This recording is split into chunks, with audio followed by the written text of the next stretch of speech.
I always wondered why my black cat Felix always stared at me, until one day I noticed that he wasn't staring at me, he was staring at what was behind me. I looked behind me and nothing was there. The time was 1:47 a.m. and I had recently gotten off of my 12-hour shift at Walmart. After a few, I still fell asleep. I awoke to the sound of the front door creaking open. I got up off the couch and I slowly walked to the door. I was hoping that it wasn't a robber. When I looked around the corner, the door was open. 3 days later, October 30th. My cat has been missing since that event. The time was 2:17 a.m. Since there was a lot more traffic on the way home, I had gotten back late. I stepped out of the car and I noticed what looked like blood on the ground. I closed the door and pulled out my phone. I turned on the flashlight and I seen that it was like a trail. It was going behind my car. I was confused because the trail wasn't there whenever I pulled in.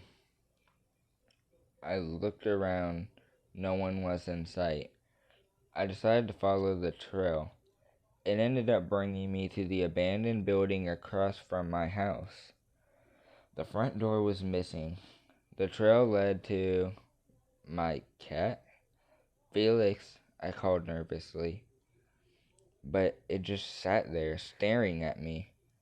That's when I blinked, and there was something disturbing right where my cat was, but it wasn't my cat. It towered over me, with gray fur and chunks of the fur missing.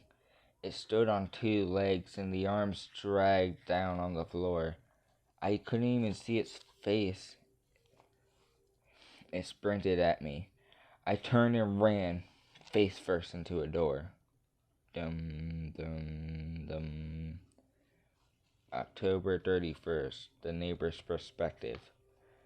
On the news, the police had apparently found my neighbor's body mangled in the middle of the road this morning.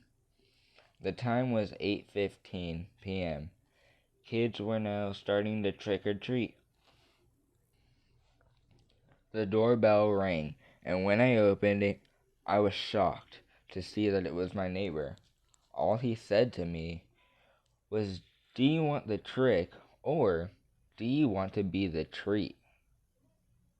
The end, everybody.